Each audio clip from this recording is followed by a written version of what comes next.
Profit per unit. Which सांगतो a firm manufacture 2500 units during the year 2050. हे आपल्याला जे माहिती दिली आहे हे एका फर्मची आहे. या कंपनीनं त्या वर्षात किती वस्तू प्रोड्यूस केल्या हे झालं त्या कंपनीचं प्रोडक्शन. आणि कोणत्या वर्षामध्ये हे झाला पिरियड. आता हा झाला कॉस्ट शीटचा फॉर्मॅट. पर्टिक्युलर अमाउंट म्हणजे हे सगळे खर्च जे आहे हे किती वस्तूंचे आहे 2500 वस्तूंचे. आता आपण कॉस्ट शीट सुरू करू तेव्हा सगळ्यात पहिली एंट्री घेत असतो opening stock of raw material. कुठे घेत असतो आपल्या क्वेश्चन मध्ये शोधा opening stock of raw material ची व्हॅल्यू आली आहे का पहा किती 34,000. पहिली एंट्री कोणती झाली होती opening stock of raw material. दुसरी एंट्री घ्यायची मटेरियल परचेस. कोणती घ्यायची शोधा. मग त्याच्यात मटेरियल परचेस नावाची एंट्री कुठे आहे किती आहे पहा 16. पहिली एंट्री कोणती घ्यायची opening stock of raw material. दुसरी एंट्री मटेरियल परचेस. आता 7 एंट्र्या प्लस करा किती 7. कोणकोणत्या गॅरेजिंग वर octroi royalty import custom price commission on purchase. अशा किती एंट्र्या मग कोणकोणत्या त्या मी एक वेळा अजून सांगतो. कॅरेज इनवर्ड आहे का किती कॅरेज इनवर्ड नंतर ऑक्ट्राय आहे का रॉयल्टी इम्पोर्ट कस्टम प्राइस आहे राईट आहे किती 6000.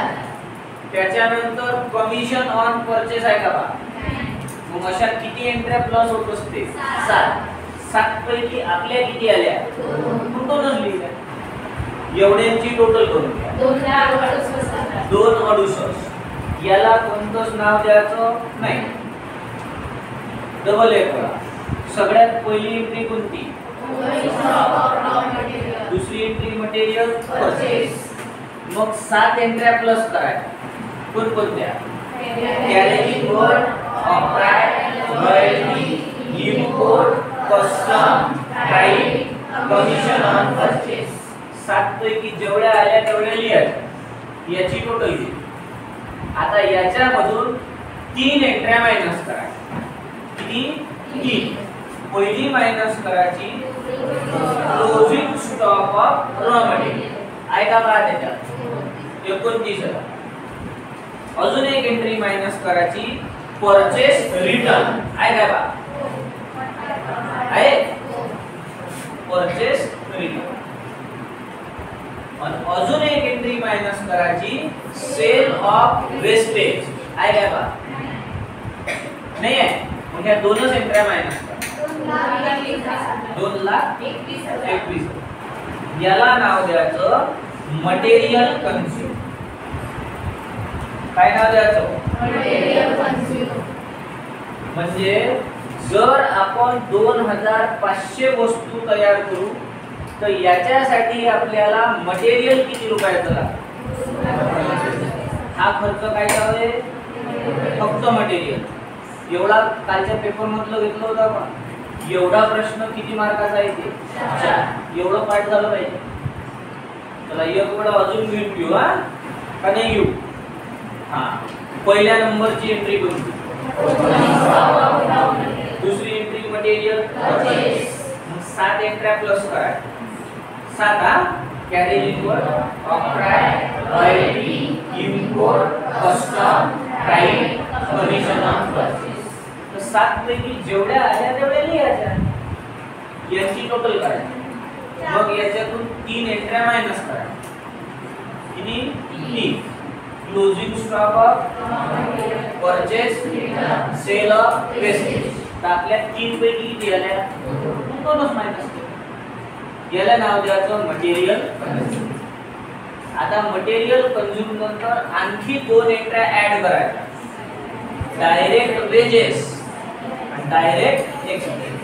चला शोधा, डायरेक्ट वेजेस किती आले आणि डायरेक्ट एक्सपेन्स किती आले. या दोघांची टोटल बाहेर घेऊन 2 लाख. हे आधीच्या याच्यात प्लस करा, 4,21,000. याला नाव द्यायचं प्राइम कॉस्ट. कोणती कॉस्ट? प्राइम म्हणजे मेन खर्च.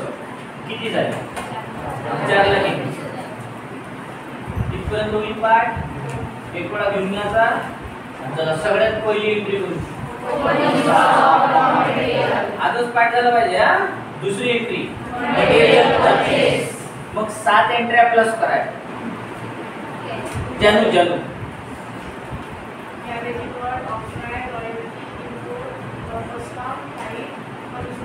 शाबास. मैं म्हणतोय बोनस नाही शिक्षणात. किती एंट्र्या प्लस करायच्या? 7.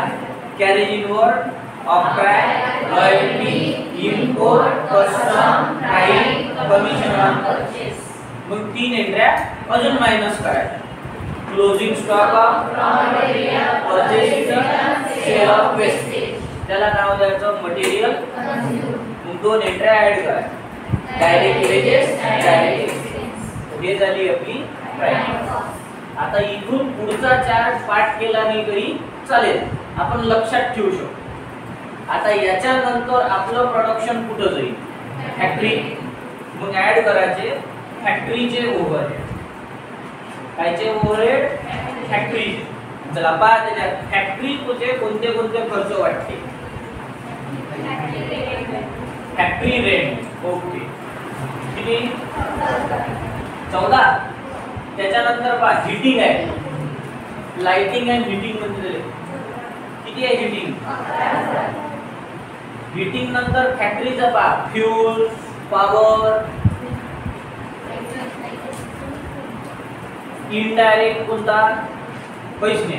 मग झाले फॅक्टरीचे एक्सपेन्स संपले. याची टोटल काय काढू बाहेर? 25,000. 25 ना. हे 25 अगोदरच्या याच्यात प्लस करा, 446. याला काही नाव द्यायचं नाही. आता लोणी याच्यात ऍड करायचं ओपनिंग स्टॉक ऑफ WIP म्हणजे वर्क इन प्रोग्रेस. पहा ओपनिंग WIP किती आहे? 26,000. चला ह्या याच्यात प्लस करा, 472. याच्यातून मायनस करायचा closing stock of WIP.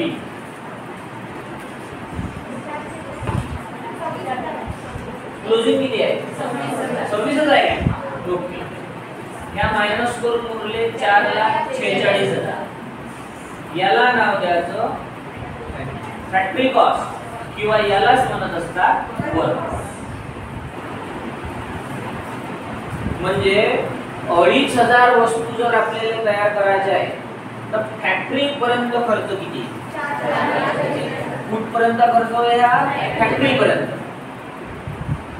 Prime cost पर्यंत पाठ करांना. प्राइम कॉस्ट नंतर आता आपण लक्षात ठेवू, प्राइम कॉस्ट नंतर कोणते प्लस केले? फॅक्टरीचे. आता प्लस करायचे ऑफिस अँड ऍडमिनिस्ट्रेटिव्ह ओव्हरहेड. कायचे खर्च? ऑफिस वाले. जरा पहा त्याच्यात सॅलरी आहे कुठेतरी आहे ना. सॅलरी नंतर प्रिंटिंग अँड स्टेशनरी पण आहे 9,000. ऑडिट फी पण आहे. आपल्याला ऑडिट फी. रिम्युनरेशन म्हणजे मोबदला. बाई वावरात निघाली आली तिला मोबदला द्यावा लागते ना. हा त्यालाच फी म्हणते. Audit fee 7,000. चला ऑफिस वाले पाहिजे. ऑफिस वाले director fee, postage, rent, taxes, insurance, पैसे आहे. ऑफिस वाले संपले. मग एवढ्याची बेरीज करू 37. हे 37 आधीच्या याच्यात प्लस करा 483. याला नाव द्यायचं कॉस्ट ऑफ प्रोडक्शन. काय नाव द्यायचं? Cost of production. कुठपर्यंत पाठ करा ना? त्याच्यानंतर कोणते प्लस केले? फॅक्टरीचे. मग आपल्याला मिळाली फॅक्टरी कॉस्ट. मग कशाचे प्लस केले? आपल्याला मिळाली कॉस्ट ऑफ प्रोडक्शन. आता याच्यात काय करायचं? फिनिश गुड्सचा ओपनिंग स्टॉक प्लस करायचा. कायचा? तुम्ही पहा काय लिहिलं? ओपनिंग स्टॉक ऑफ फिनिश किती आहे पहा? 40,000. करा प्लस 5,23,000 23 आणि closing stock of finish goods minus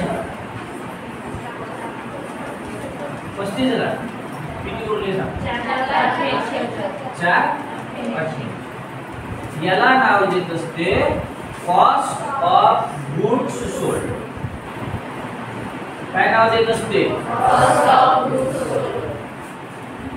म्हणजे माल विकायसाठी आता आपला तयार आहे, म्हणजे माल विकण्यासाठी रेडी झाला. आता याच्यात ऍड करत असते सेलिंगचे खर्च, माल विकण्यासाठी झालेले खर्च. पहिले कोणते खर्च ऍड करायचे? फॅक्टरीचे. मग आता शेवटचे खर्च ऍड करायचे सेलिंग अँड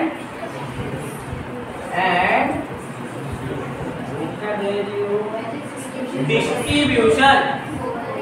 कोणते कोणते खर्च?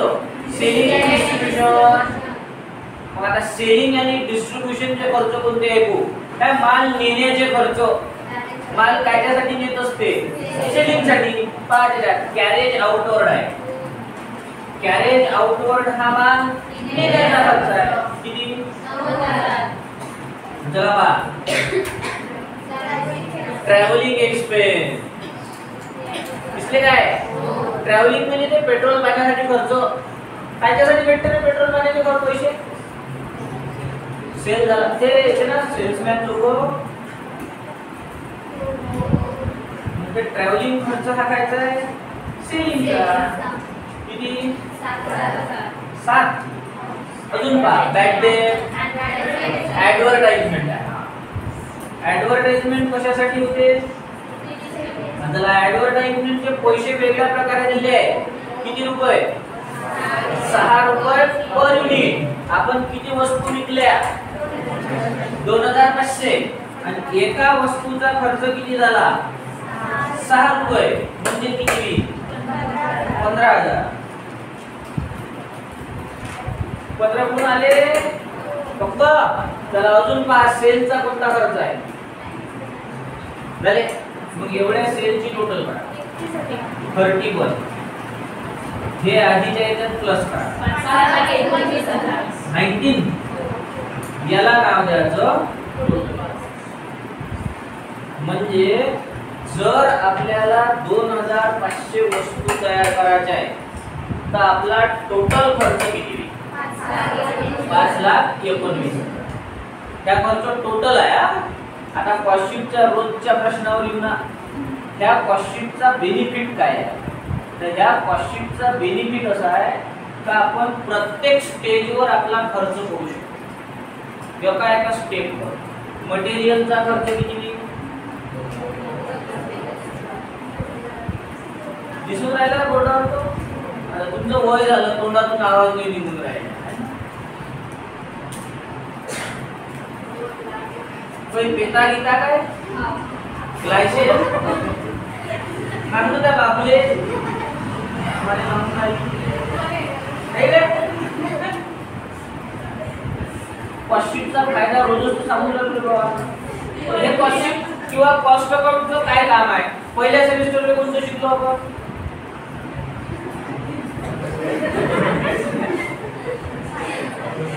शाबास. त्याचे व्हिडिओ बघितले म्हणून कोणता दलितचा मास्टर या त्याचे लेकर पहा म्हणून माझ्या बहिणीने लिहिले. अबे पहिल्या सेमिस्टरला शिकलो आपण फायनान्शियल अकाउंट. पहिल्या इयर मध्ये first semester, second semester. Second year मध्ये शिकलो आपण कॉर्पोरेट अकाउंट म्हणजे कंपनी अकाउंट. हे 2 अकाउंट असताना अजून 2 अकाउंट आहे. पाचव्या सेमिस्टरला आहे कॉस्ट अकाउंट, सहाव्या सेमिस्टरला आहे मॅनेजमेंट अकाउंट. मग अगोदरचे अकाउंट असताना सुद्धा ह्या अकाउंटचं काम काय पडलं तर ते सांगितलं होतं की याच्या आधीचे सगळे अकाउंट हे कोणाचे होते, ट्रेडर लोकांचे. कोणाचे? ट्रेडर. आणि कॉस्ट अकाउंट आणि मॅनेजमेंट हे अकाउंट कोणाचे असते, मॅन्युफॅक्चरिंग कंपनी. ज्या कंपन्या स्वतः प्रोडक्शन करते त्याच्यासाठी. मग याचा एक बेनिफिट असा आहे का आपण प्रत्येक स्टेजवर आपल्या कंपनीचा खर्च पाहू शकतो. म्हणजे 2500 वस्तू तयार करायसाठी मटेरियल एवढ्याचं लागत, लेबर एवढ्याचे लागत, फॅक्टरी पर्यंत खर्च एवढा होईल, ऑफिस पर्यंत खर्च एवढा होईल आणि टोटल खर्च होईल 5,19,000. ही कोणती कॉस्ट झाली? आता सेल दिला आहे त्याच्यात लास्ट वाली एंट्री पा सगळ्यात शेवटची सेल दिला आहे ना, आणि 2 रेषा ब्लँक सोडायच्या आणि खाली लिहायचा सेल. किती आहे पा?